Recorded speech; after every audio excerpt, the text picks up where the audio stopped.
예전에 모교에서 교육자로 사역할 때 일입니다. 해마다 1년에 2번 이제 교육자들이 수련회가 열리게 됩니다. 이때 이제 은사 목사님께서 교육자들 다 모아놓고 이제 강의를 하게 됩니다. 그때 이제 교육자가 다시 한 번 더 어떻게 영혼들을 섬겨야 될지, 또 어떻게 또 태도를 갖춰야 될지, 이제 한마디로 정신무장을 하게 되는 거죠. 자, 근데 그때 강사 목사님께서 이제 그때 여러 가지 가르침이 있지만 제 마음에 딱 꽂힌 그 대답이 있었습니다. 질문이 이거였습니다. 목회자는 누구인가? 목회자는 뭐 여러 가지 있겠지만 그분이 이렇게 말씀하셨습니다. 목회자는 한마디로 영혼을 품고 우는 사람입니다. 영혼을 울리는 사람이 아니고 영혼을 품고 가슴에 품고 주님 앞에 나가 함께 울어주는 사람, 그 영혼을 주님 앞에 올려드리는 사람이 목회자라고 말씀하셨습니다. 세상 가운데 치열하게 우리 성도님들 또 삶을 살아내며 치열하게 살아가십니다. 영적 전쟁의 한 복판에 살아가십니다. 그러다 보니 어쩌면 때로는 넘어지기도 하고 때로는 낙심하기도 하고 절망하는 그 가운데서 목회자는 어찌할 바를 몰라 할 수 있는 게 없으니 주님 앞에 성도의 영혼을 붙잡고 눈물로 주님 앞에 부르짖으며 기도하는, 그게 목회자의 가장 중요한 역할 중 하나라는 것입니다. 말씀을 준비하면서 오늘 본문에 나타난 바울의 모습이 이와 같아 보입니다. 바울은 신학자이면서 그리고 교회와 영혼을 섬기는 목회자입니다. 바울은 감옥에서조차 에베소 교회와 성도들을 한시도 잊지 않고 그들을 위해 눈물로 기도했던 참된 목자였습니다. 오늘 14절부터 21절은 바울이 감옥에서 올려드린 두 번째 기도문입니다. 14절과 15절 바울의 기도는 이렇게 시작합니다. 이러므로 내가 하늘과 땅에 있는 각 족속에게 비노니, 족속에게 이름을 주신 아버지 앞에 무릎을 꿇고 비노니. 여러분, 이 당시에 일반적인 기도 모습은 서서 기도하는 겁니다, 유대인들은. 그런데 바울은 지금 어떻게 기도하고 있습니까? 감옥에서 무릎을 꿇고 기도하고 있습니다. 여러분, 이 기도 제목은 바울 자신이 감옥에서 빨리 풀려가게 해주십시오, 빨리 복음 전하게 해주십시오, 이런 기도 내용이 아니었습니다. 바울의 모든 기도 내용은 교회와 성도를 향한 기도가 전부입니다. 그래서 제가 오늘 제목을 교회를 위한 간절한 기도라고 적은 이유도 이 이유 때문입니다. 바울은 성도들을 가슴에 품고 그리고 무릎을 꿇고 그리고 두 손을 들고 울며 주님 앞에 기도하고 있는 것이죠. 감옥 안에 갇혀 그들을 차마 돌보지 못하는 그 애통하는 마음, 안타까운 마음, 그리고 성도들이 영적 전쟁의 한가운데서 그 에베소 교회를 지키며 눈물로 교회를 지키며 주님을 사랑하는 그 마음을 기억하며 감옥 한 기퉁이에서 조용히 무릎 꿇고 주의 이름을 부르며 기도하고 있습니다. 자, 여러분, 그렇다면 바울은 오늘 본문에서 무엇을 놓고 기도하고 있을까요? 오늘 그 부분을 살펴보려고 합니다. 세 가지로 주제로 말씀드리도록 하겠습니다. 먼저 첫 번째는 성령의 능력으로 속사람을 강건케 하옵소서, 이렇게 기도하고 있습니다. 16절입니다. 그의 영광의 풍성함을 따라 그의 성령으로 말미암아 너희 속사람을 능력으로 강건하게 하시오며. 여러분, 성도로 살아가며 이 땅에서 넘어지지 않고 믿음으로 승리하며 살아가는 길은 속사람의 강건함에 있음을 바울이 이야기하고 있습니다. 바울은 자신이 기록한 고린도후서에서도 속사람과 겉사람을 대조하며 이렇게 이야기하고 있습니다. 고린도후서 4장 16절, 그러므로 우리가 낙심하지 않는데 우리의 겉사람은 낡아지나 우리의 속사람은 어떻게 해요? 날로 새로워지는도다. 여러분, 겉사람의 특징이 무엇입니까? 겉사람은 첫사람 아담 안에 속한 육체의 모든 것을 이야기합니다. 겉사람의 특징은 낡아지고 후패합니다. 여러분, 그런데 세상의 모든 관심은 어디에 있습니까? 속사람입니까? 겉사람입니까? 겉사람에 있습니다. 겉사람을 꾸미고 장식하고 붙들기 위해 투자를 아끼지 않습니다. 특히 요즘처럼 건강 열풍이 분 적은 또 과거에 비해 역사가 없는 것 같습니다. 모든 관점이 지금 겉사람 꾸미고 건강 열풍에 빠져 있습니다. 열심히 운동을 하고 영양제를 먹고 관리를 합니다. 여러분, 이 건강 관리하면 항상 생각나는 한 사람이 있습니다. 억만장자입니다. 억만장자. 브라이언이라는 억만장자가 있는데, 이 사람은 자신의 노화를 늦추기 위해 한 해 쓰는 유지 비용이 25억이라고 합니다. 25억. 저는 100만 원도 없습니다. 그런데 이 사람은 25억을 쓰고 있습니다. 25억. 하루에 먹는 약이 25개 이상입니다. 여러분, 운동팀이 따로 있고 관리팀이 따로 있고 의료팀이 따로 있습니다. 그렇게 매일매일 관리합니다. 그래서 구강 나이 17세, 피부 나이 28세, 40대 후반입니다. 심장 나이 37세, 폐활량 18세. 여러분, 혹시 부러우십니까? 부러우시면 계십니까? 여러분, 그런데 여러분 기억하십시오. 저렇게 한다 한들 100년을 넘기지 못합니다. 길어야 100년입니다. 결국 겉사람은 후패하게 되어 있습니다. 여러분, 우리 성도님들, 저와 여러분은 어떠십니까? 왜 예전에는 암산을 할 때 주판을 두드리면서 금방 되지 않습니까? 암산도 10자리도 금방 외우지 않습니까? 그런데 요즘에는 집 비밀번호도 사실은 깜빡할 때가 있습니다. 깜빡할 때가 제 이야기입니다. 그래서 저희 사택은 감사하게도 지문으로 들어갑니다. 지문으로. 그리고 또 여러분, 뭔가를 막 이야기하려고 막 이야기를 꺼냈는데 막상 이야기하려고 보니 생각이 안 나는 겁니다. 그래서 다음에 만나서 다시 하자고. 여러분, 그럴 때가 있지 않습니까? 예전에 저는 깜짝 놀란 적이 있습니다. 열심히 뛰어서 계단을 타고 올라가고 있는데 제가 중간에 깜빡하고 멈췄습니다. 그때 제가 올라가다 멈췄는지 내려가다 멈췄는지 기억이 잘 안 나는 겁니다. 그래서 제가 제 스스로가 걱정이 되더라고요. 여러분, 우리의 겉사람은 반드시 낡아지게 되어 있습니다. 낡아지게. 성경은 그래서 여러분, 겉사람이 아니라 속사람에 주목시키고 있습니다. 겉사람 관리해야 됩니다. 중요하지 않다는 게 아닙니다. 하나님 성전으로 주신 이 육체와 우리 겉사람과 속사람을 관리해야 됩니다. 그러나 여러분, 성경이 말하는 건 겉사람 관리하는 그 너머로 이상으로 속사람에 주목하라는 것입니다. 믿는 성도도 겉사람은 낡아집니다. 믿는 우리 그리스도인은 겉사람 후패하게 되어 있습니다. 그러나 여러분 기억하십시오. 믿는 자는 겉사람은 낡아지나 바울이 말하는 게 무엇입니까? 속사람은 날로 날로 새로워지는도다. 여러분, 겉사람은 낡아지지만 속사람은 새로워진다 말합니다.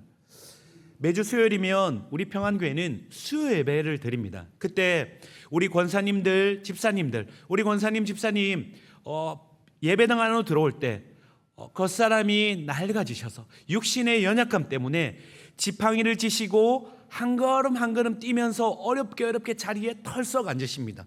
여러분, 육신의 연약함 때문에 그렇습니다. 그런데 여러분, 찬양 시간이 되고 기도 시간이 되면 우리 권사님, 집사님의 속사람이 얼마나 강건한지 웬만한 청년들 감히 넘볼 수 없습니다.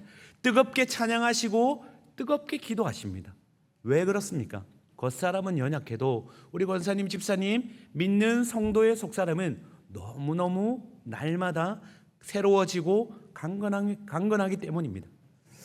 저는 우리 요양원에 누워 계시는 우리 권사님, 집사님 계십니다. 신방을 가며 어떤 분은 거동을 하시지만 우리 권사님 중에는 거동하지 못해 그냥 콧줄을 꼽고 누워만 계시고 의식이 없는 분 계십니다. 겉사람이 이제는 힘을 다 잃고 완전히 낡아져 계십니다. 이제는 거동하실 수 없습니다. 그러나 여러분 기억하십시오. 세상은 겉사람에 집중하는 사람들은 그 겉사람이 육신의 낡아짐으로 말미암아 누워 계시고 거동할 수 없지만 성경이 말하는 게 무엇입니까? 예수 믿는 그 성도는, 그 속사람은 멈춤이 없다는 것입니다. 비록 의식이 없을지라도 속사람 주님이 붙들고 계시는 그 영혼은 날마다 지금 주님 만나 새로워지고 있는 줄 믿습니다. 그래서 여러분, 우리는 속사람에 주목하셔야 됩니다. 바울이 이 이야기를 하고 있는 것입니다. 여러분, 속사람은 성령 안에 거듭난 영혼입니다. 날마다 새로워집니다. 그래서 관심을 가져야 되는 것이죠. 이유가 있습니다. 로마서 7장 22절 23절 이렇게 말하고 있습니다. 내 속사람으로는 하나님의 법을 즐거워하되 내 지체 속에 한 다른 법이 내 마음의 법과 싸워 어떻게 해요? 나를 사로잡아 자꾸 죄악 가운데 끌고 간다는 것입니다. 여러분, 지금 오늘날 우리 안에 이 싸움이 벌어지고 있습니다. 1분 1초도 이 싸움은 멈춘 적이 없습니다.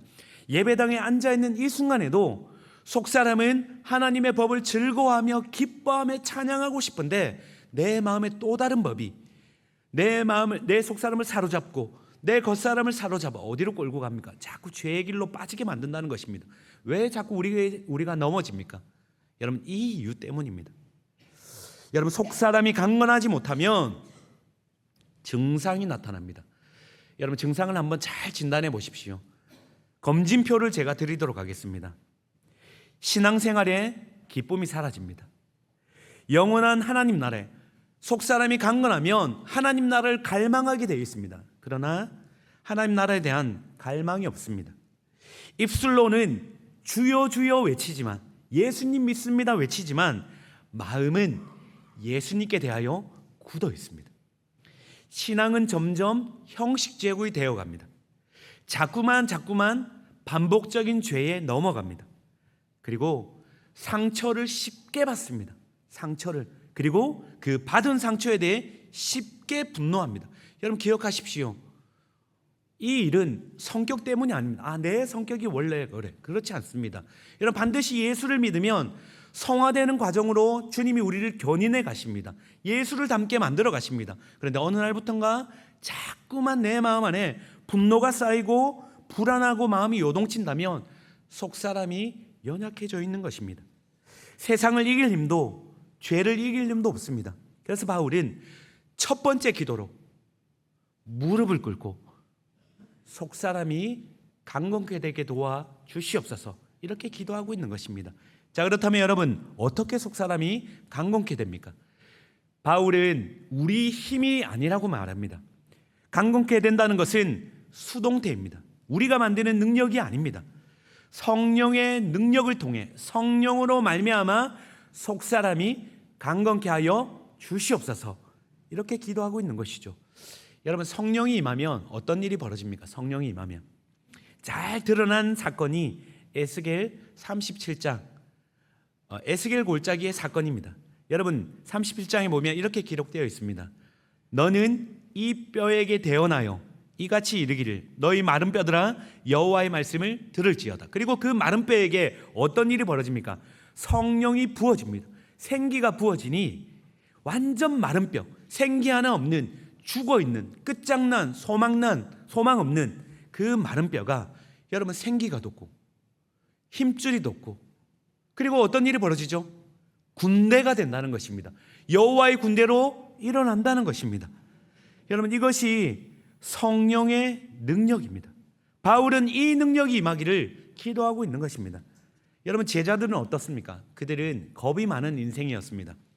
도망치는 인생이었습니다. 그런데 초대교회 사도행전 1장 8절에 성령이 임하시니 권능을 받고 온 유대와 예루살렘과 사마리아 땅까지 끝까지 복음을 전하는 예수의 군사가 되었습니다. 여러분, 이것은 성령의 능력입니다. 바울은 그래서 기도합니다. 속사람이 강건케 하여 주시옵소서. 여러분, 이 속사람의 강건함은 에베소 교회 성도에게만 필요한 것이 아닙니다. 어느 때보다 영적 전투가 치열한, 여러분 한시도 전쟁이 벌어지지 않는, 여러분 영적 전쟁의 한가운데 있는 저와 여러분에게 너무나 필요한 능력이요 말씀이라는 것입니다. 여러분, 이 성령의 권능을 통해 말씀을 읽는 가운데 말씀이 깨달아지고 기도에 무릎을 꿇는 가운데 주님의 능력이 부어지고 성령이 우리 삶을 이끌어가고 성령 충만함으로 내 자아 충만이 아니라 내 정력 충만이 아니라 성령 충만을 통해 주님이 우리 삶 가운데 영적 전쟁 가운데 승리하게 하신다는 말입니다. 그러나 여러분, 날마다 바울이 했던 것처럼 그렇게 무릎 꿇고 성령님 내 안에 속사람을 강건케 해주십시오. 말씀을 읽으면서도 하나님 말씀을 깨닫게 해주십시오. 그렇게 기도하는 가운데 우리의 속사람이 날마다 성령으로 말미암아 강건케 되는 줄 믿습니다. 자, 이어서 바울의 두 번째 기도입니다. 바울은 이어서 두 번째는 예수 그리스도의 사랑을 더 깊이 알게 하소서, 이렇게 기도하고 있습니다. 여러분 17절에 보면 바울이 믿음으로 말미암아 그리스도께서 너희 마음에 계시게 하시옵고, 여러분 이 말을 한번 잘 들어보십시오. 믿음으로 말미암아 예수께서 지금 어디에 계시게? 마음에 계시게 하옵소서, 이렇게 기도하고 있습니다. 여러분 에베소 성도들 향해 기도하는 내용입니다. 성도들은 이미 예수를 믿은 자들입니다. 예수님이 마음에 내주한 그런 사람들입니다. 그런데 여러분 지금 다시 마음에 계시게 해달라고 기도하고 있습니다. 여러분 이 말이 무슨 뜻입니까? 바울이 기도하는 이 의미는 예수님께서 우리 마음에 내주하시는데 그냥 나그네로, 그냥 손님처럼 그렇게 계신 것이 아니라 우리 삶의 완전한 주인으로 깊숙하게 우리와 함께 거하시며 그렇게 영원토록 살게 해달라는 그런 기도입니다. 그럼 여러분 한번 질문하겠습니다. 예수님이 저와 여러분의 삶 가운데 어떻게 함께하고 계십니까? 주인으로 우리 삶의 운전대를 붙잡으시고 그렇게 인도하고 계십니까? 아니면 잠시 머무르는 방문객 취급하고 계십니까? 손님 취급하고 계십니까? 로버트 멍어가 쓴 내 마음 그리스도의 집, 이 책이 있습니다. 아주 소책자입니다. 그런데 굉장히 많이 팔린 베스트셀러입니다. 이 책에 보면 이제 예수님을, 우리 마음을 예수님을 모시는 집으로 비유했습니다. 그래서 이제 주인공이 마음의 집에 7개의 방이 있습니다. 거실이 있고 부엌이 있고 욕실이 있고 벽장이 있고 여러 가지 방이 있는데, 이제 주인공이 예수님이 이제 이 방이 하나하나 방에 모십니다. 모시는 가운데서 벽장과 서재는 차마 예수님께 보여드리지 못하는, 오픈하지 못하는 여러 개가 있습니다. 그리고 이제 주인공이 예수님을 거실로 모십니다. 거실은 친밀함과 교제의 장소입니다. 예수님께서 원하시는 게 있습니다. 매일마다 너와 내가 만나 교제하고 누리고 그리고 사귐 있게 이 거실에서 그런 만남이 있기를 원하십니다. 그런데 주인공은 바쁘고 분주한 일로 교제의 시간을 누리지 못합니다. 그냥 세상 가운데로 달려가는 것이죠. 예수님을 그냥 손님처럼 그 자리에 두신다는 것입니다. 그러다 주인공이 깨닫습니다. 그리고 마지막에 고백 가운데서 이 주인은 이 집의 명의를, 자신이 주인이었던 이 명의를 예수님이 주인이십니다 하며 명의 이전을 하며 그렇게 이야기는 마무리하게 됩니다. 성도 여러분, 저와 여러분의 집은 어떻습니까? 마음의 집은 어떻습니까? 그 마음에 있는 각 방 가운데 여러분 어느 방은 주님 들어오셔도 괜찮습니다. 그런데 어느 방은 주님, 이 방만큼은 주님 절대 들어오시면 안 됩니다. 아무도 모르는 은밀한 방은 없습니까? 그분께 다 보여드리며 세상 사람들에게는 얘기할 수 없어도 우리 예수님께는 예수님 이러이러합니다, 친밀하게 그분에게 우리의 마음을 다 고하고 계십니까? 그분과 날마다 교제하며 계십니까? 우리 마음의 명의를, 우리 집을, 명의절을 주님께 온전히 내어드리고 있습니까?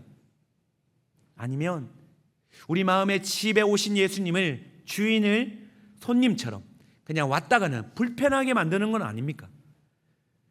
사도 바울은 지금 우리 영혼의 깊은 자리까지 함께 하시는 예수님께, 예수님 당신이 내 인생의 주인입니다, 이 고백을 올려드리고 있는 것입니다. 그리고 또 한 가지가 우리에게 부어주시는 그 예수님의 깊은 사랑을 성도들이 한 명도 빠짐없이 깊이 깨닫길 원하는 그 애통하는 마음으로 기도를 올려드리고 있다는 것입니다. 여러분 18절을 한번 보십시오.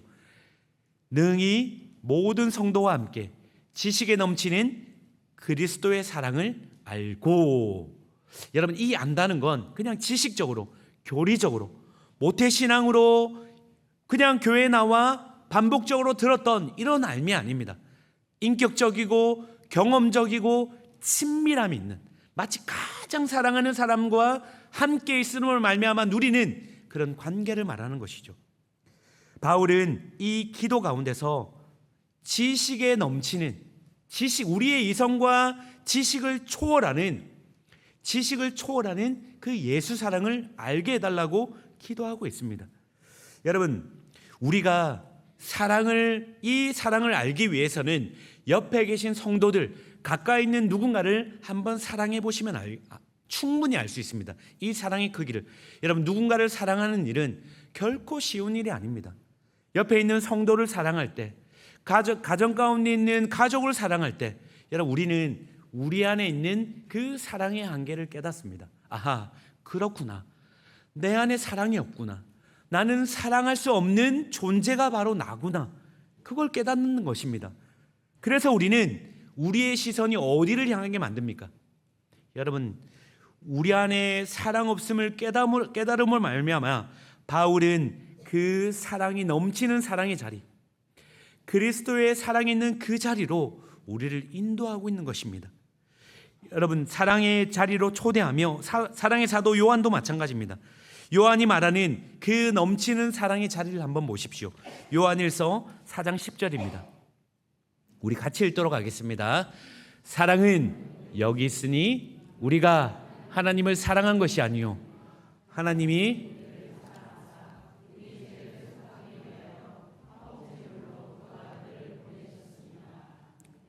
여러분, 우리가 사랑이 없습니다. 그런데 바울도 그렇고 요한도 그렇고 그리스도의 사랑이 있는 자리, 하나님의 사랑이 있는 자리로 데리고 가는데 그 장소가 어디입니까?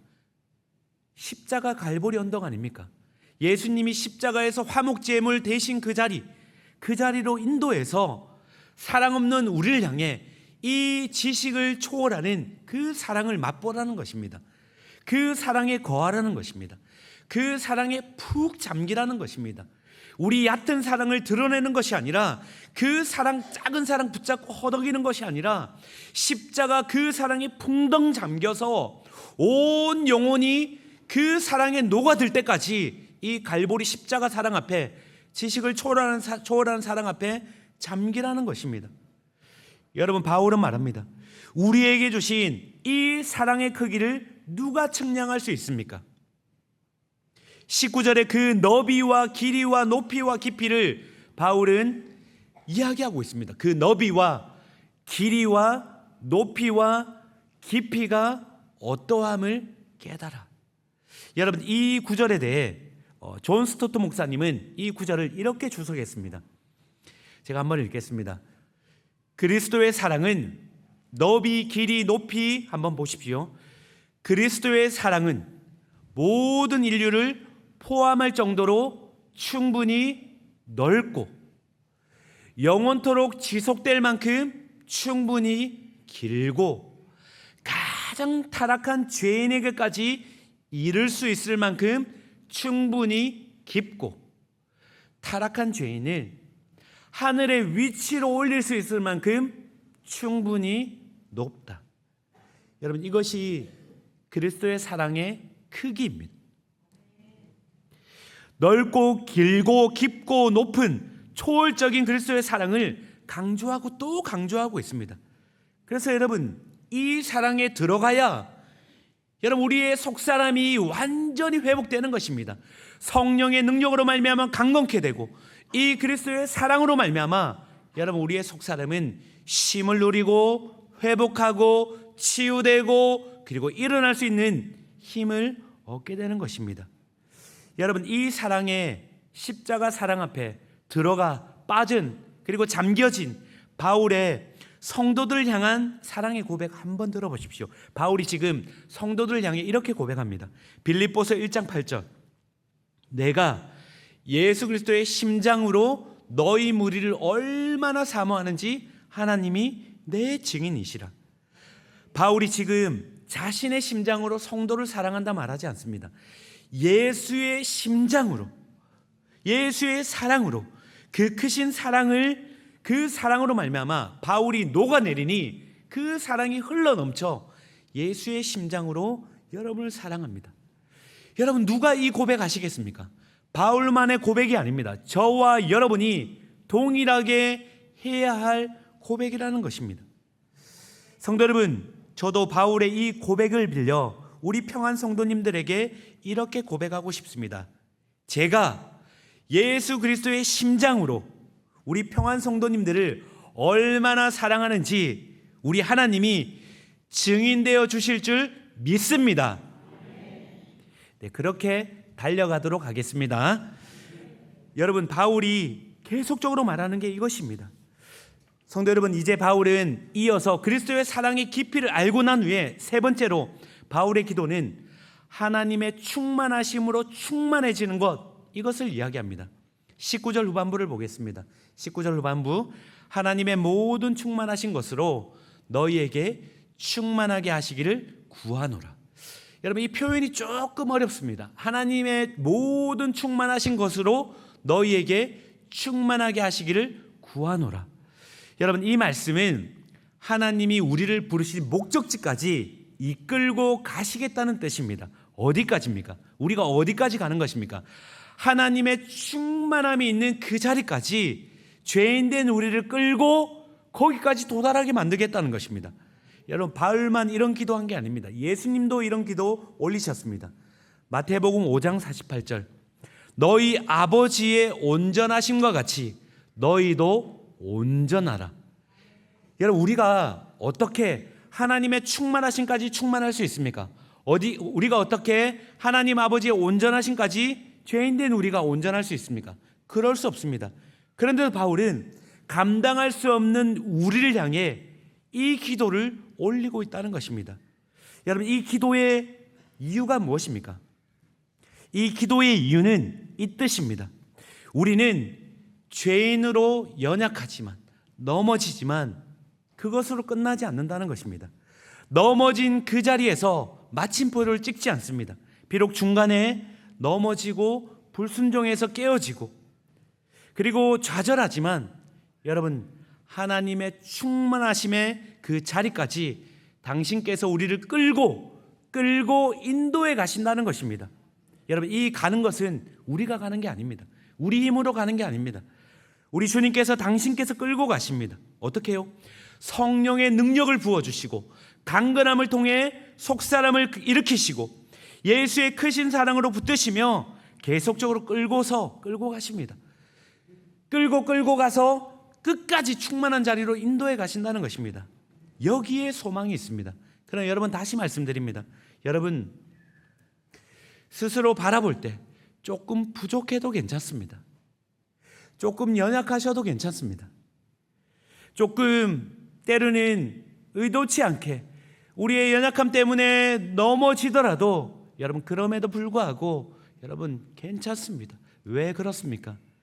여러분, 그분의 사랑이 우리를 붙드시고 다시 일어나게 만드시기 때문입니다.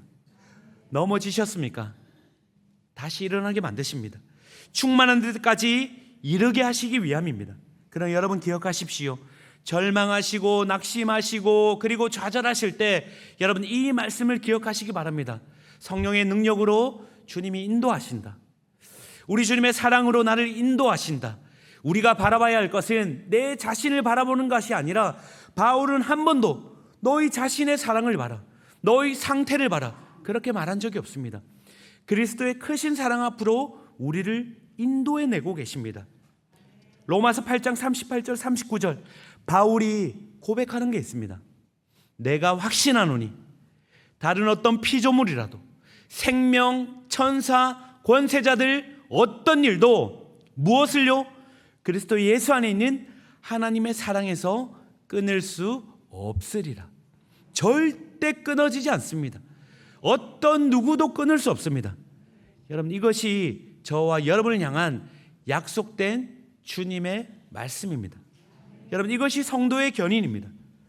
여러분, 이렇게 바울은 본문에서 세 가지 기도를 올려드렸습니다. 성령의 능력으로 속사랑 강건케 해주십시오. 그리스도의 사랑을 깊이 알게 해주십시오. 하나님의 충만에 이르기까지 충만을 부어주십시오. 그리고 바울은 마지막으로 20절에서 이 기도의 결론을 이렇게 맺습니다. 20절입니다. 우리 가운데 역사하시는 능력대로 우리가 구하거나 생각하는 모든 것에 넘치도록 능히 하실 이에게. 여러분, 저는 바울의 이 마지막 결론이, 그리고 바울의 기도문이 저와 여러분을 향한, 우리 평안교회를 향한 기도인 줄 믿습니다. 바울은 말합니다. 우리가 생각하는 것보다, 우리가 구하는 것보다 더 넘치도록, 더 크게 응답하신다고 말씀하십니다. 여러분, 믿는 자들은, 성도는 항상 부족하고 뭔가 결핍으로, 무언가 쩔쩔매며 그렇게 살아가는 사람들이 아닙니다. 살아계신 우리 주님으로 말미암아 여러분, 우리가 생각하는 것보다, 우리가 기도하는 것보다 더 복리에 복리를 부어 그분은 부어주시고 갚아주시고 응답해 주십니다. 여러분, 성경을 보면 끊임없이 충만을 이야기합니다. 풍부를 이야기합니다. 만족함을 이야기합니다. 넘침을 이야기합니다. 그러나 여러분 기억하십시오. 우리는 연약하지만 성령의 능력으로 말미암아 우리는 충만한 인생을 살아갈 줄 믿습니다. 우리는 넘어지지만 예수의 십자가 그 사랑으로 말미암아 크기와 넓이와 깊이와 높이 헤아릴 수 없는 그 예수의 십자가 사랑으로 말미암아 여러분, 우리 인생은 날마다 승리하며 살아갈 줄 믿습니다. 여러분, 우리 인생 가운데 우리 인생의 종착지는 어디입니까? 여러분, 우리 인생의 종착지는 세상이 아닙니다. 우리 인생의 종착지는 하나님의 충만하심이 있는 그 충만까지인 줄 믿습니다. 때로는 부족하고 약할지라도 여러분, 이 모습이 우리의 마지막 모습이 아닙니다. 날이 갈수록 더 예수 닮아가고, 날이 갈수록 예수의 성품이 드러나고, 그래서 예수 안에 있는 그 하나님의 충만함이 우리 안에 날마다 흘러 넘쳐날 줄 믿습니다.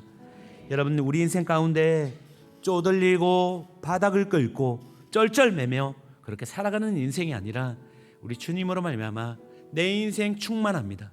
내 인생 차고 넘칩니다. 내 인생 부족함이 없습니다. 그렇게 살아가는 저와 여러분 되시기를 주님의 이름으로 축원합니다. 이제는 우리 주 예수 그리스도의 은혜와 하나님의 무한하신 사랑과 성령의 교통교제 충만하심이 매일매일의 일상의 삶 속에, 삶의 현장 속에 내 힘이 아니라 성령의 능력으로 말미암아 속사람이 강건케 되고 예수 그리스도의 십자가의 그 사랑의 깊이와 넓이와 그 길이와 높이를 아는 그 사랑으로 말미암아, 그리고 하나님의 충만하심의 그 자리로 충만함으로 채워지는 그 발걸음 위에 그렇게 살아가길 소원하는 이 자리에 있는 모든 이들의 머리 위에 이제로부터 영원토록 함께 있을지어다.